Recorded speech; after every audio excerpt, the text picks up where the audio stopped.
Bueno, estudiantes, en esta segunda parte vamos a ver lo que corresponde a la membrana celular, pero principalmente en la parte que nos queda pendiente, que es el transporte. Eso quiere decir que ya vimos en el primer video la estructura de la célula o de la membrana plasmática que diga, y en este segundo video lo que vamos a hacer es ver los tipos de intercambio de membrana, o sea, cómo las sustancias pasan a través del transporte activo y pasivo. Ahora, ¿cómo se mueven las sustancias por la membrana? Las sustancias, ya sean las sales, ya sean el agua, van a tener o van a querer entrar por la membrana, pero para que entren van a depender primero de diversas condiciones. Por ejemplo, si una molécula es de un tamaño grande, no puede pasar por el fosfolípido. Si el fosfolípido es muy pequeño y la molécula es de gran tamaño, no puede llegar y pasar. ¿Por qué? Porque es muy grande. Es como que quisiéramos meter un refrigerador por una puerta chiquitita. Es imposible. ¿Ya? También va a depender de la polaridad. Una molécula que tenga polaridad puede pegarse acá en la zona polar que tiene la bicapa. Por lo tanto, la polaridad también es un factor en juego. Y por último, si tienen cargas positivas o cargas negativas, porque si tienen cargas, entonces también pueden generar ese efecto de atracción. Y para las moléculas, a pesar de que no es una fuerza de atracción muy grande para las moléculas, sí puede afectarlas. Entonces, ¿qué vamos a decir?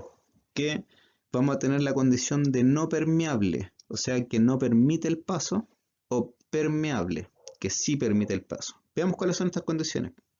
Cuando la molécula es polar, o sea, tengo una molécula grande que tiene una zona positiva y una zona negativa en su molécula, entonces no puede pasar. ¿Ya? ¿Por qué? Porque primero es grande y porque tiene polaridad. Así que si es muy grande, entonces va a sentir este efecto de atracción y va a permitir que se quede pegada a la membrana, no va a poder pasar por la membrana. Luego vamos a tener moléculas pequeñitas. Yo puedo tener una molécula chiquitita, pero que tiene una carga positiva y una carga negativa. Pero como es chiquitita, entonces, bueno, y también aquí hay una condición. Si es chiquitita, pero no tiene la misma cantidad de carga, o sea, tiene la misma cantidad de positivo y negativo, entonces va a poder llegar y pasar, siempre y cuando esta molécula sea chiquitita. Ejemplo de esto tenemos el agua. El agua podría pasar siempre y cuando el agua tiene cargas positivas y negativas, pero siempre y cuando eh, haya una diferencia de algo, que lo vamos a explicar un poquito después. Vamos a tener la urea, el glicerol, todas estas partículas polares chiquititas que no tienen carga, que están sin carga eléctrica, pueden llegar y pasar. Si tengo moléculas polares, fíjense aquí, moléculas polares, o sea, moléculas pequeñas, como la anterior, que tiene una parte positiva y una parte negativa, pero que en su interior hay un desbalance en esas cargas, o sea, tiene más positivo, por ejemplo, tiene más positivos que negativos, entonces esta molécula no va a poder pasar. Así que la carga eléctrica que tenga también es importante, las moléculas pueden tener carga. Y por último, todas las moléculas que no sean polares, todas las no polares, o como nosotros le llamamos anteriormente, apolares, todas las moléculas apolares pueden pasar. ¿Ya? Así que ahí tenemos las características de la movilidad. ¿Ya? Y las vamos a destacar acá. Fíjense. Características. Si la molécula es polar, es polar y grande, polar y grande, entonces no puede pasar. Si la molécula es polar pero pequeña y es sin carga, entonces sí puede pasar. Si la molécula es polar, pequeña pero tiene carga, o sea, es un ion, entonces no puede pasar. Y si la molécula es no polar, entonces puede pasar. Esas son las condiciones de movilidad. Todo lo que sea polar, pequeño y sin carga, o apolar, pequeño, va a pasar. Y no necesita nada más que pasar por la membrana. Todo lo que no pueda pasar, por ejemplo, todas estas moléculas y estas de acá, para pasar por la membrana lo van a tener que hacer por una proteína.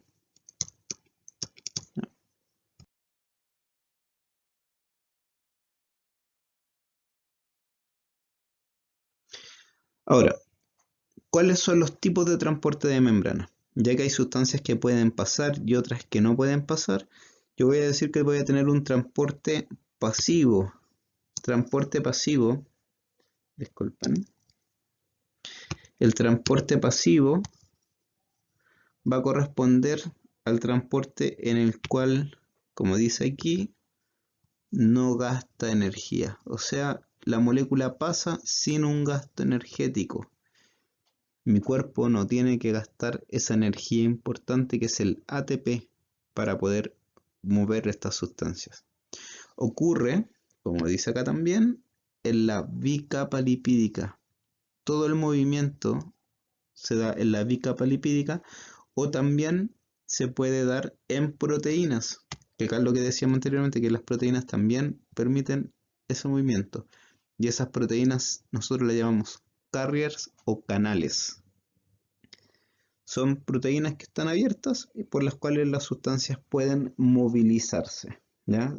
Cuando nosotros vemos sustancias que necesitan moverse por la bicapa y que tienen alguna carga o algo así, van a pasar, o sea, tienen polaridad, comúnmente lo van a hacer por los carriers. Ahora, en el transporte activo, que es el segundo tipo de transporte, la característica que tiene el transporte activo es que este gasta energía. O sea, el cuerpo para poder mover la sustancia va a gastar esta molécula de ATP.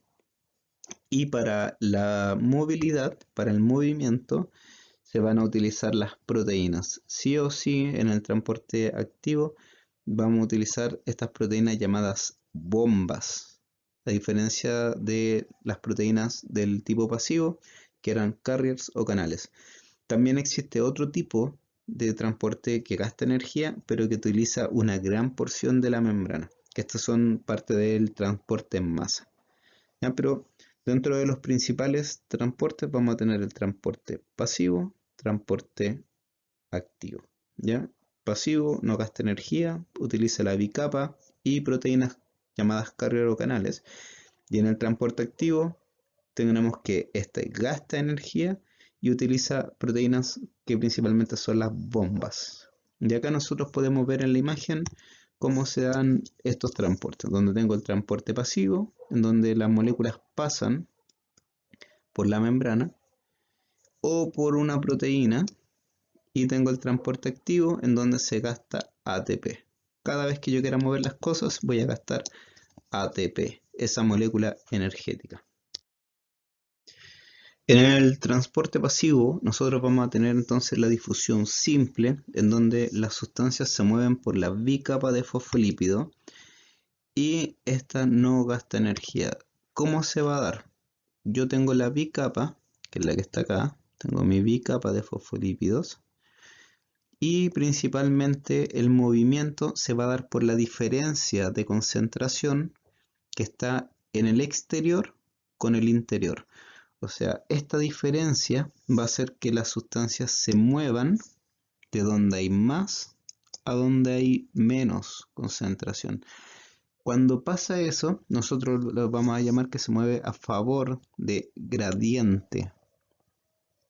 Gradiente de concentración. ¿Ya? Entonces, en el caso del transporte pasivo, siempre se va a dar por un movimiento a favor de gradiente de concentración. y se va a mover de donde hay más a donde hay menos, hasta que llegan a un equilibrio. Ese es el movimiento. El ejemplo común de transporte pasivo, como para que nosotros podamos entender, es que yo me muevo a favor de donde se mueve la gente. Por ejemplo, cuando ustedes se suben al metro, en la hora punta donde está lleno la estación de metro, y ustedes se meten al metro, cuando toda la gente entra, prácticamente no gastan energía, porque la gente los empuja, entonces ustedes llegan y entran. A eso nosotros hablamos con que va a favor de gradiente, se mueve de donde hay más a donde hay menos. En el caso de la difusión facilitada, va a ocurrir lo mismo. Voy a mover sustancias a favor de gradiente, o sea, de donde hay más a donde hay menos, pero yo voy a utilizar o los canales proteicos, los canales iónicos, o voy a utilizar estos carriers, que lo que va a pasar es que cuando la sustancia entra, el canal se activa y luego permite que entre la sustancia. ¿Ya? Recuerden, tengo el medio extracelular que tiene muchas sustancias y tengo el medio intracelular que tiene pocas sustancias. Así que eso es el transporte pasivo, donde voy a tener la difusión simple, que pasa directo por la membrana, por la bicapa de fosfolípidos, no gasta energía. ¿Por qué? Porque se mueve a favor, va a favor del gradiente de concentración, ¿ya? En la difusión facilitada también se mueve a favor del gradiente de concentración, pero lo hacen por los carriers o canales iónicos, ¿ya? Por estas proteínas. Así que eso es principalmente el transporte pasivo.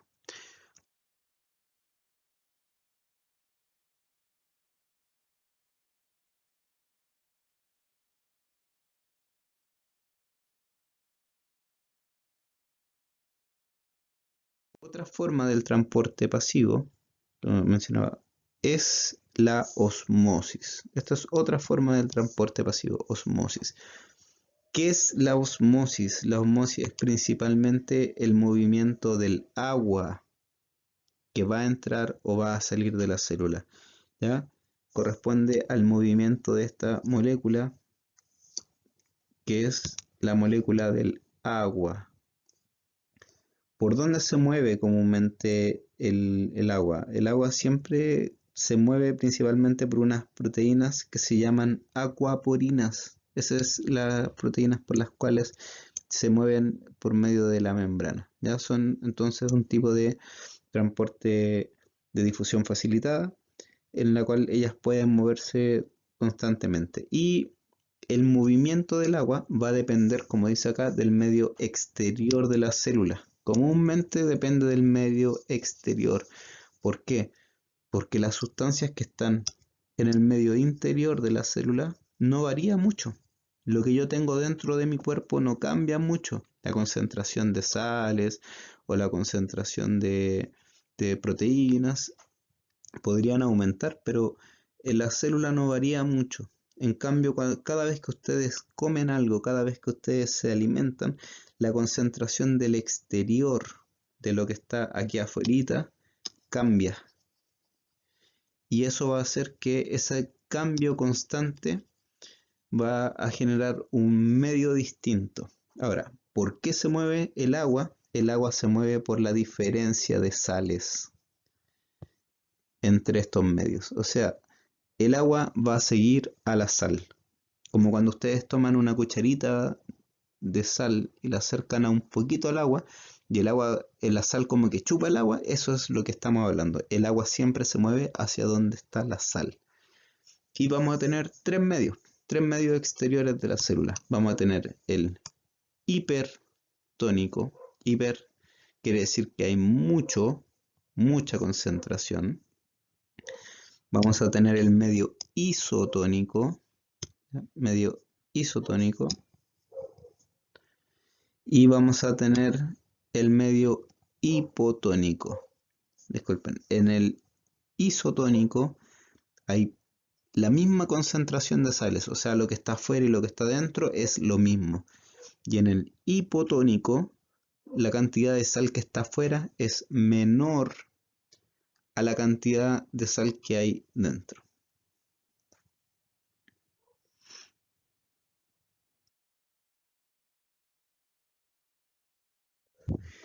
Acá en esta imagen ustedes pueden visualizar la característica que tiene la osmosis, el movimiento del agua tanto en células animales, que son las que están acá arribita, y células vegetales de una planta. Ya recuerden que la gran diferencia que hay entre la célula animal y la célula vegetal es que la vegetal tiene esta estructura que es la pared. ¿Ya? Por lo tanto, la célula vegetal no puede explotar porque tiene esa cobertura, es como que está dentro de una caja, así que es una protección que tienen las células vegetales. Cuando nosotros hablamos de un medio hipotónico, disculpen, un medio hipotónico quiere decir que en el exterior hay menos sales que en el interior. Entonces, como aquí afuera hay poquita sal y adentro hay mucha sal, el agua lo que va a hacer es entrar a la célula. Entra a la célula. Y al entrar, nuestra célula, los glóbulos rojos, que es la imagen, esa célula que está ahí, explota. Porque no puede resistir tanta concentración de agua. Por lo tanto, la consecuencia de tener un medio hipotónico en nuestra sangre, o sea que haya muy poca sal en la sangre, es que nuestros glóbulos rojos se van a llenar de agua, que diga de agua, y va a llegar a un punto en donde va a explotar. Igual que como cuando uno infla un globo y explota. En cambio, en la planta, si yo doy esta diferencia de sales, que hay poca sal afuera y mucha sal adentro, el agua va a entrar. Pero la pared celular va a evitar que explote, o sea, la célula va a quedar gordita. Cuando la célula queda gordita, nosotros la llamamos que la célula está turgente. ¿Ya? Turgid, que aparece ahí, es turgente. En un medio, vamos ahora, en un medio isotónico, lo que va a pasar es que la cantidad de sal que está afuera es la misma que está adentro. Por lo tanto, el agua puede entrar y salir. Va a mantenerse en la misma concentración, no va a variar. ¿Ya? Y la célula va a tener su forma normal. ¿Ya? En el caso de una célula de una planta, nosotros vamos a decir que la planta va a estar media flácida, va a estar normal, no, bajo la membrana va a estar en contacto con la pared, pero no la va a estar presionando como pasa aquí, que aquí el agua presiona la pared, por lo tanto la pared pareciera que estuviera hinchadita. En cambio aquí no hay presión. Y por último, vamos a tener en el medio hipertónico. Disculpen. Vamos a tener en el medio hipertónico, que es en el medio en donde afuera hay mucha sal y adentro hay poquita sal. ¿Ya? Esa es la característica. Entonces, si afuera hay mucha sal, mis células van a perder agua. Y en este caso van a entrar esta forma de célula de glóbulo rojo que se le llama crenación. ¿Qué quiere decir con esto? Que principalmente se aplasta, queda sin agua y esa célula está desencadenada a su muerte. Y también en la célula vegetal lo que va a pasar es que cuando hay muchas sales afuera, el agua va a salir, la pared va a quedar como estructura, pero la membrana se va a separar de la pared.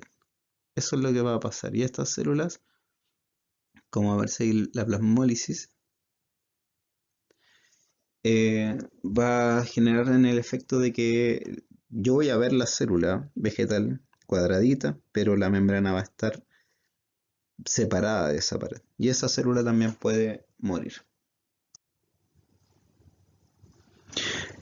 Recuerden entonces que la osmosis es un transporte pasivo, pero que se refiere al agua, ¿ya? Y eso es importante. Y que el agua se mueve por la diferencia de sales, ¿ya? Si hay mucha sal o poca sal dentro de la célula.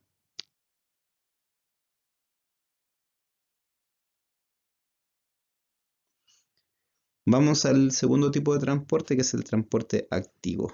Recordemos las características. El transporte activo es el que requiere gasto de energía. Acuérdense, se gasta esta molécula que está aquí, que es espectacular, que es el ATP.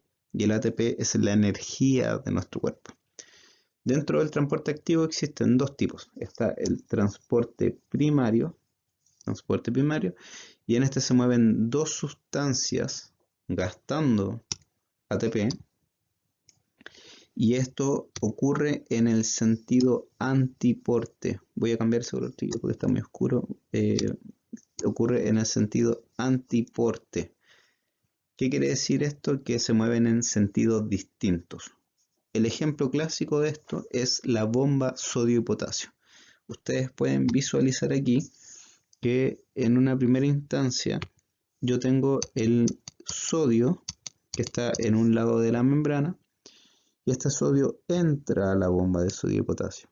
Cuando entra el sodio, entonces la molécula lo que va a hacer es gastar energía, va a ocupar el ATP transformando en ADP y un fosfato y un grupo fosfato. Ese grupo fosfato va a quedar pegado a la proteína y va a permitir que el sodio que entró pueda salir al otro lado. O sea, este sodio que estaba acá ahora pasa para allá. Y cuando sale el sodio, entra el potasio. Una vez que entra el potasio, se adhiere a la proteína. Esto es como el paso 1, paso 2. En el paso 3, el potasio entra, se une a la proteína, y cuando se une, la proteína vuelve a su forma inicial, permitiendo que el potasio entre a la célula. O sea, en este caso, sale una cosa y entra otra. Y a eso es lo que nosotros nos referimos con que tiene un sentido antiporte, ¿ya? A eso corresponde el transporte primario. Sale una sustancia, entra otra sustancia. El más clásico es el caso del sodio-potasio, ¿ya? El Na más K menos, que es la bomba de sodio-potasio. Ese es el clásico ejemplo del transporte primario. En el transporte secundario, lo que vamos a tener en este transporte es que voy a mover dos sustancias, se mueven también dos sustancias, gastando ATP, y su sentido es sin porte. ¿Qué quiere decir esto? Que las sustancias se mueven en la misma dirección. Un clásico ejemplo es la bomba de sodio glucosa, en donde yo tengo mi molécula, en el punto 1 tengo la molécula, ¿ya? Y cuando se unen las sustancias en la molécula, por ejemplo aquí el sodio se une a la molécula, esa unión permite que la glucosa también pueda unirse. Déjenme borrar aquí. La glucosa entonces también pueda unirse, teniendo entonces el sodio y la glucosa, y cuando se unen ambas moléculas, esta proteína cambia su configuración, o sea, la proteína se invierte, y al invertirse, esta proteína se abre y permite la salida de la glucosa y del sodio. Entonces, ese es el clásico ejemplo del transporte secundario. En este caso, como es sin porte, quiere decir que ambas moléculas se mueven en la misma dirección, ¿ya? Y esa es la principal característica del transporte secundario. Las moléculas se mueven en la misma dirección. El primario se mueven en direcciones distintas.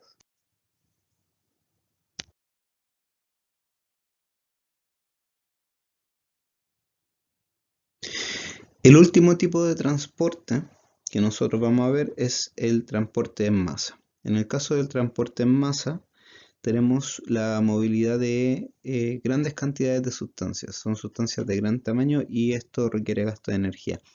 ¿Cuáles son los casos característicos? Tenemos la exocitosis y tenemos la endocitosis. En el caso de la exocitosis es que las sustancias masivas que se forman dentro de la célula se van a encapsular en una tipo de membrana chiquitita y todo lo que está encapsulado, esta estructura se va a fusionar con la membrana y va a permitir su salida. ¿Ya? La exocitosis es que las sustancias internas que se encapsulan en capas de proteína, en bicapas de fosfolípidos, puedan salir. Y en el caso de la endocitosis, las sustancias masivas de gran tamaño son encapsuladas por las proteínas y esto permite su entrada al medio intracelular. Y posteriormente esta estructura se podría romper y podríamos tener acceso a esa sustancia. Ejemplo clásico de la endocitosis que ustedes vieron el año pasado es la fagocitosis, ¿ya? Que tiene que ver con el sistema inmune. Y eso es lo que corresponde al transporte en masa. Y ahora, recuerden, la membrana limita el movimiento de la sustancia del medio intracelular al extracelular, o sea, separa lo que está dentro y lo que está fuera. Depende del tamaño de la molécula, la carga o la polaridad, las sustancias tendrán distintos tipos de mecanismos. Recuerden, si son pequeñas y no tienen carga, van a poder llegar y pasar. Si tienen carga y son grandes o sean pequeñas, no van a poder pasar. Para mover sustancias que tienen carga o que van en contra del gradiente, o sea que se mueven en dirección contraria a la cantidad de moléculas, entonces se va a gastar energía. Y eso correspondería, chiquillo, entonces al contenido que les serviría para poder responder la guía de la semana número 8. Espero que estén muy bien, recuerden no salir de sus casas y que se cuiden bastante. Hasta luego.